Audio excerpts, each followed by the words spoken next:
It was a brief, only a briefless lawyer might have accepted.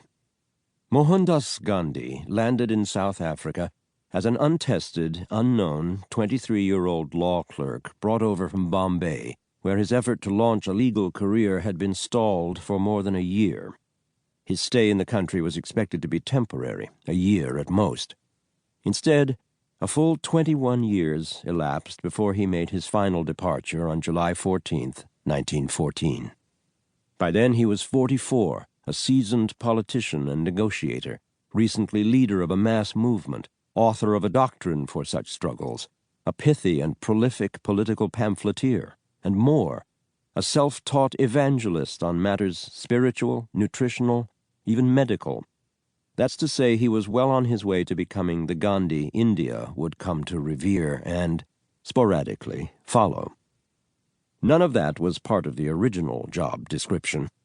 His only mission at the outset was to assist in a bitter civil suit between two Muslim trading firms with roots of their own in Porbandar, the small port on the Arabian Sea in the northwest corner of today's India, where he was born.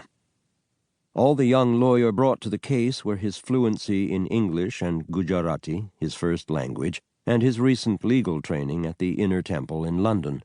His lowly task was to function as an interpreter, culturally as well as linguistically, between the merchant who engaged him and the merchant's English attorney.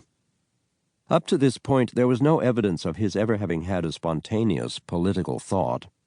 During 3 years in London, and the nearly 2 years of trying to find his feet in India that followed, his causes were dietary and religious.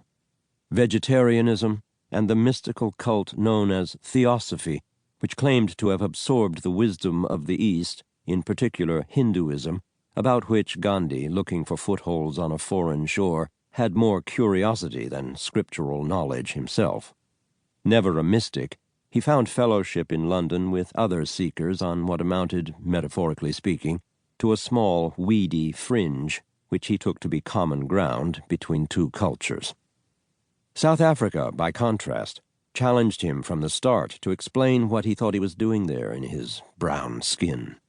Or more precisely, in his brown skin, natty frock coat, striped pants, and black turban flattened in the style of his native Kathiawad region, which he wore into a magistrate's court in Durban on May 23, 1893, the day after his arrival.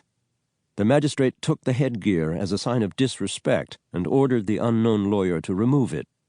Instead, Gandhi stalked out of the courtroom. The small confrontation was written up the next day in the Natal Advertiser in a sardonic little article titled, "An Unwelcome Visitor." Gandhi immediately shot off a letter to the newspaper, the first of dozens he'd write to deflect or deflate white sentiments. "Just as it is a mark of respect amongst Europeans to take off their hats," he wrote, "an Indian shows respect by keeping his head covered. In England, on attending drawing-room meetings and evening parties, Indians always keep the headdress, and the English ladies and gentlemen seem to appreciate the regard which we show thereby." The letter saw print on what was only the 4th day the young nonentity had been in the land. It's noteworthy because it comes nearly 2 weeks before a jarring experience of racial insult on a train heading inland from the coast that's generally held to have fired his spirit of resistance. The letter to the Advertiser would seem to demonstrate that Gandhi's spirit didn't need igniting. Its undertone of teasing, of playful jousting, would turn out to be characteristic. Yet it's the train incident that's certified as transformative, not only in Richard Attenborough's film, Gandhi, or Philip Glass's opera, Satyagraha, but in Gandhi's own autobiography, written 3 decades after the event.